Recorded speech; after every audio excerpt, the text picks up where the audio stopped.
Here's what no one tells you about the men who can't forget you. It's not because you're the most beautiful woman he's ever met. It's not because you said all the right things or played your cards perfectly.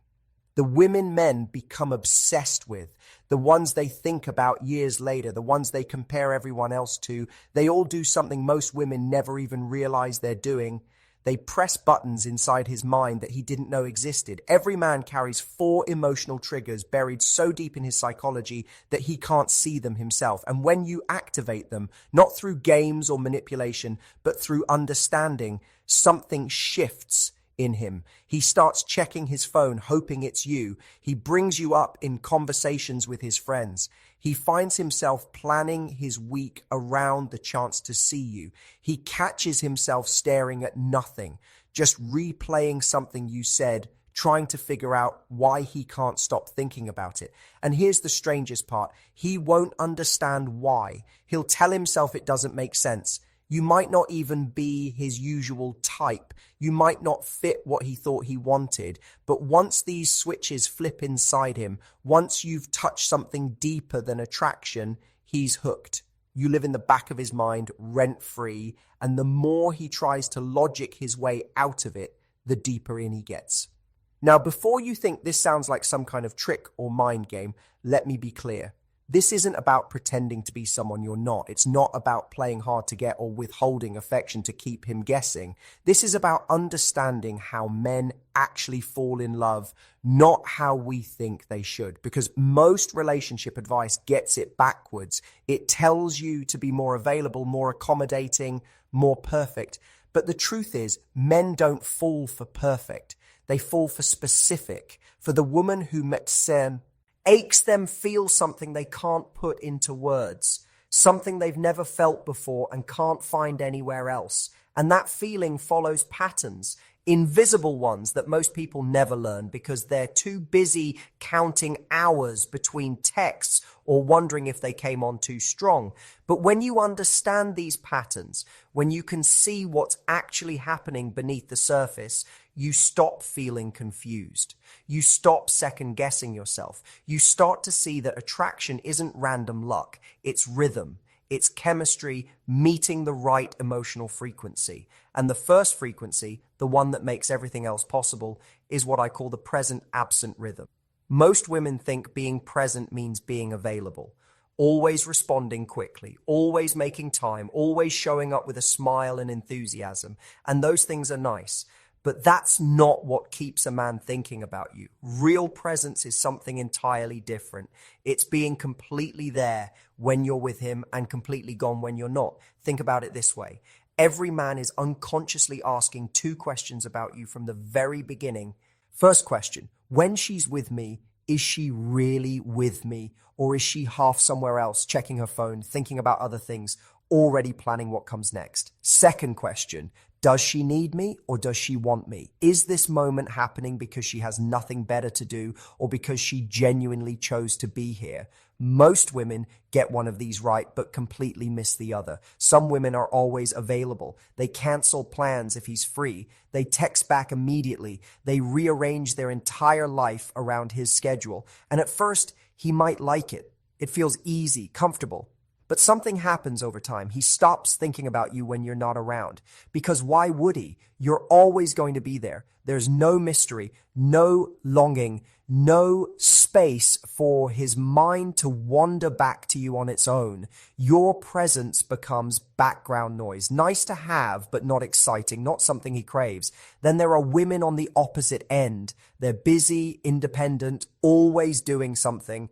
But when they're finally with him, they're still half distracted, still checking messages, still bringing up other plans or other people, and he can feel it. He feels like he's competing for your attention even when he has it, like he's just another item on your to-do list. Neither of these works because both are missing half of what creates addiction in his mind. But when you understand how to be fully present in the moment and fully independent outside of it, everything changes. When you're with him, Your phone stays in your bag. Your attention doesn't drift. You're not thinking about what you need to do later or what someone else is doing. You ask him questions that go deeper than surface small talk. You notice things, the way his voice changes when he talks about something he cares about, the little expressions that cross his face. You make him feel like in this moment, right now, he's the most interesting person in your world.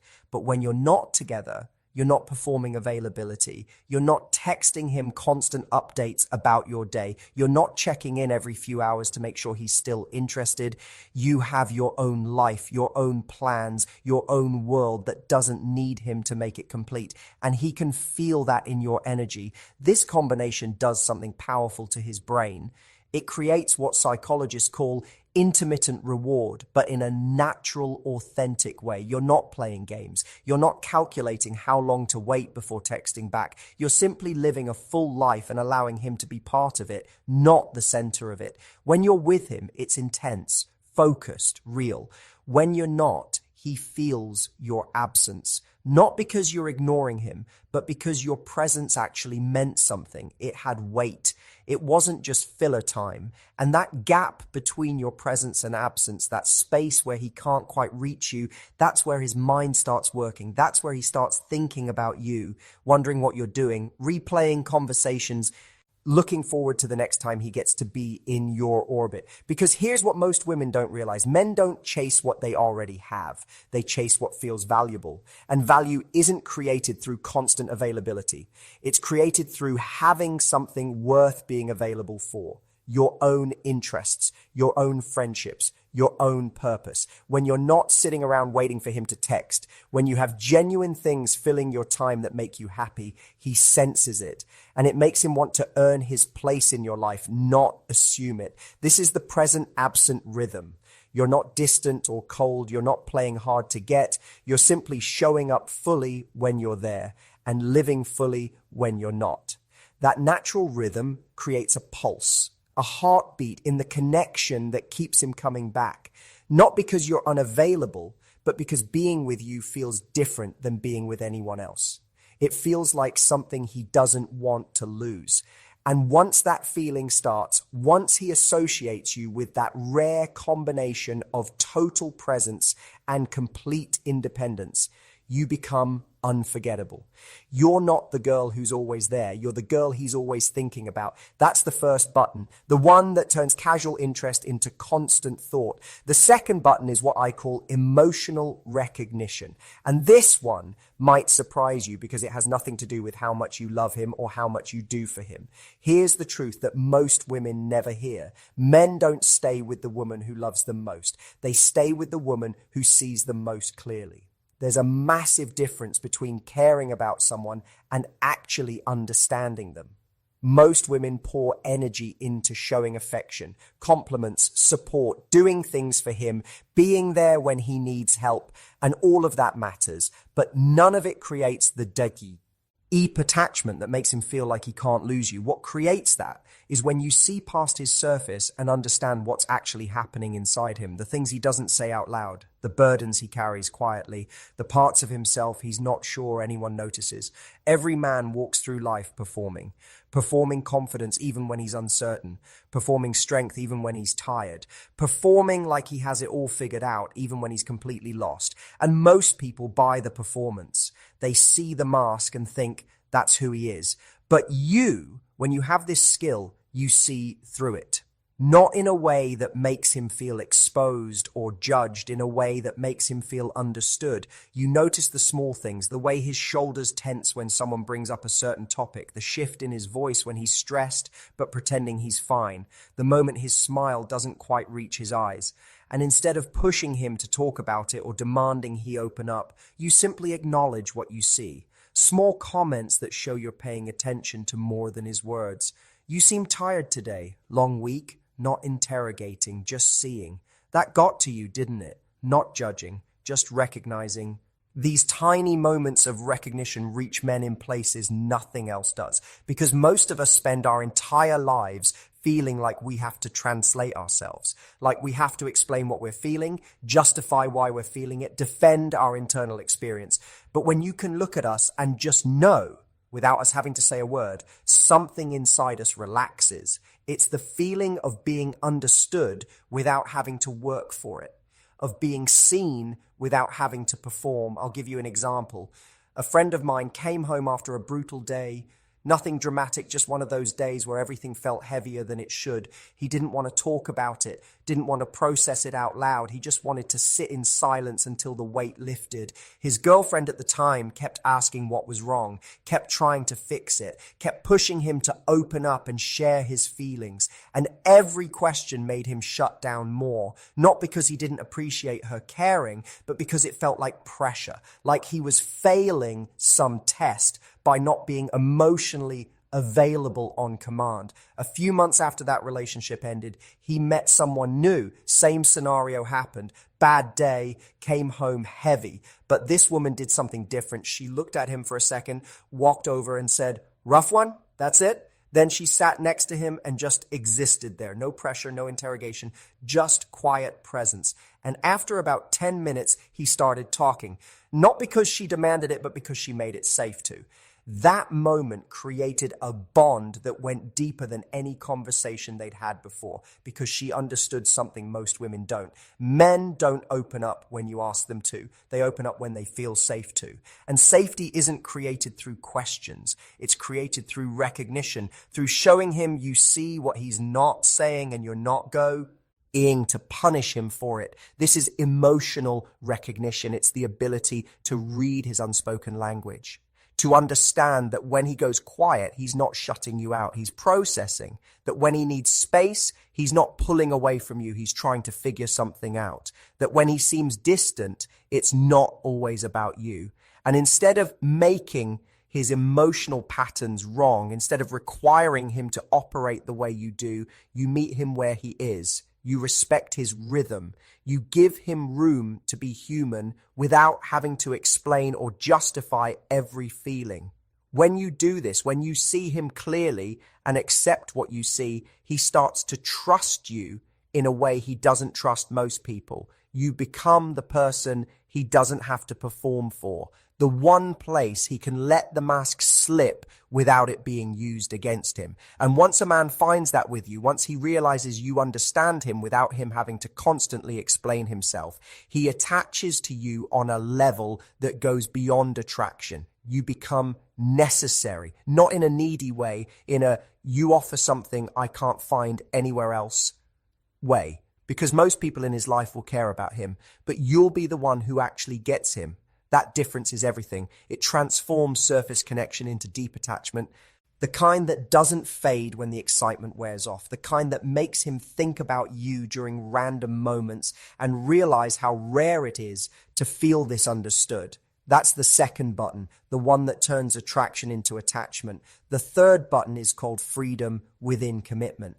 And this is where most women accidentally push men away without realizing what they're doing.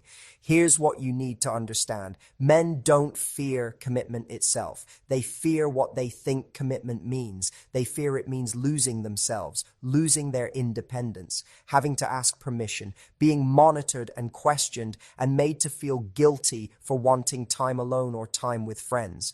Most women, when they like a guy, start wanting more time together, more communication, more involvement in every part of his life. And it comes from a good place. It comes from wanting to build closeness. But to him, it often feels like walls closing in, like his freedom is being traded for your comfort. And the moment a man feels that, the moment he feels like being with you means giving up parts of himself, something inside him starts pulling back. Not because he doesn't care about you, because caring about you is starting to feel like losing himself. But when you understand this, when you create what I call freedom within commitment, you become the exception. You become the woman he wants to commit to, because being with you doesn't feel like sacrifice. It feels like choice. This means you don't panic when he needs a night with his friends. You don't make him feel guilty for wanting time alone. You don't require constant updates when you're not together. You trust him, not because you're naive, but because you're secure. And that security changes everything. Because when you give a man space without him having to fight for it, when you encourage his independence instead of seeing it as a threat, he doesn't feel trapped. He feels free. And paradoxically, that freedom makes him want to choose you more. I've watched this pattern repeat over and over. Women who try to hold tight end up pushing men away. Women who give space end up being chosen. It seems backwards, but it's not, because men value what they choose. And they can't choose you if they feel like they don't have a choice. Freedom within commitment also means maintaining your own life, your own interests, your own friendships, your own sense of self that exists independently of the relationship. When you do this, when you remain a whole person instead of dissolving into the relationship, he doesn't see you as clingy or needy. He sees you as an equal, as someone who's choosing to be with him from a place of desire, not desperation. And that makes all the difference, because men don't want to be needed in that suffocating way. We want to be wanted. We want to be chosen by someone who has other options, other things that make them happy, but chooses us anyway. That choice feels earned. It feels meaningful. It feels like something worth protecting. When you create freedom within commitment, when you make the relationship feel expansive instead of restrictive, you become associated with possibility, not limitation. He doesn't think of you as the person who took his freedom. He thinks of you as the person who made him feel more free. And once that association forms, once he realizes that being with you actually makes his life better, not smaller, he doesn't want to let that go. He becomes addicted not to you controlling him, but to the feeling of being fully committed and fully himself at the same time. That's the third button, the one that makes commitment feel like freedom instead of a cage. The fourth and final button is what I call the growth catalyst, and this is the one that determines whether attraction fades over time or deepens into something permanent. Here's something most people don't talk about. Men are terrified of becoming stagnant, of being the same person at 40 that they were at 30, of looking back and realizing they stopped growing. And the woman who can inspire growth without demanding it becomes irreplaceable. Notice I said inspire, not demand, because there's a huge difference. Most women try to change men through criticism, pointing out flaws, suggesting improvements, hinting at what he should be doing differently. And even when it comes from good intentions, even when you're right, it creates resistance. It makes him feel like he's not good enough as he is, like he's a project you're trying to fix. But the women who actually inspire men to grow do it completely differently. They don't focus on what's wrong. They notice what's right, and they celebrate it in a way that makes him want to be more of that. Small comments that show you see his potential. I love how you don't give up when something's hard. That's rare. The way you handled that situation was really mature. You're good at making people feel heard. I noticed that. These aren't empty compliments. They're specific observations that show you're paying attention to his character, not just his actions. And when you point out his strengths, when you reflect back the best parts of him, he starts to see himself through your eyes, and he wants to live up to that image. Not because you're pressuring him, but because you're showing him something he didn't fully see in himself. This is what it means to be a growth catalyst. You're not his mother. You're not his life coach. You're not trying to fix him or improve him.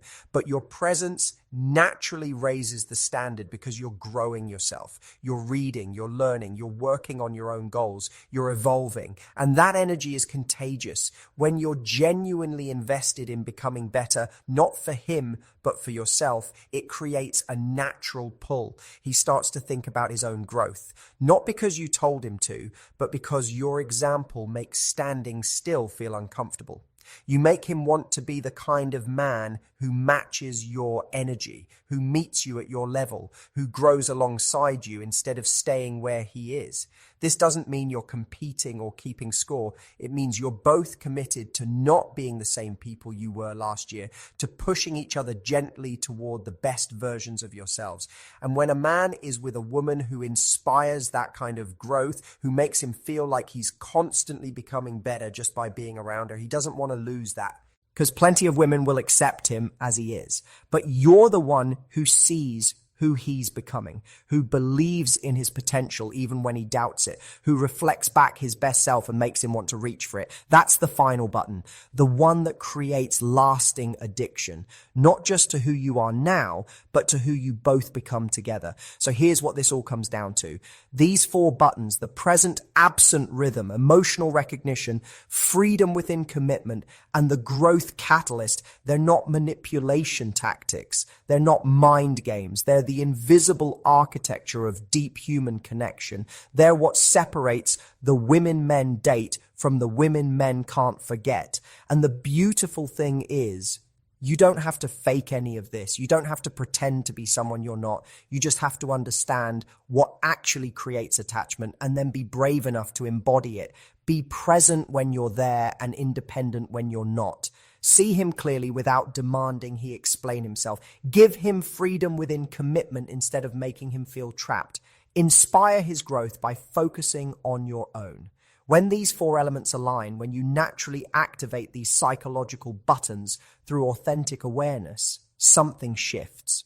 You stop worrying about whether he's going to text back. You stop analyzing every interaction. You stop performing because you understand that the right man doesn't need to be convinced or captured. He just needs to encounter the real you. The woman who's fully present but never desperate, who understands him without needing constant explanation, who makes commitment feel like freedom, who inspires him to grow. And when he encounters that, when those 4 buttons get pressed, not through strategy, but through genuine connection, he doesn't just stay interested. He becomes obsessed, not in a toxic way, in a way that makes him realize you're different from anyone he's ever met, that what you offer is rare, that losing you would mean losing something he can't find anywhere else.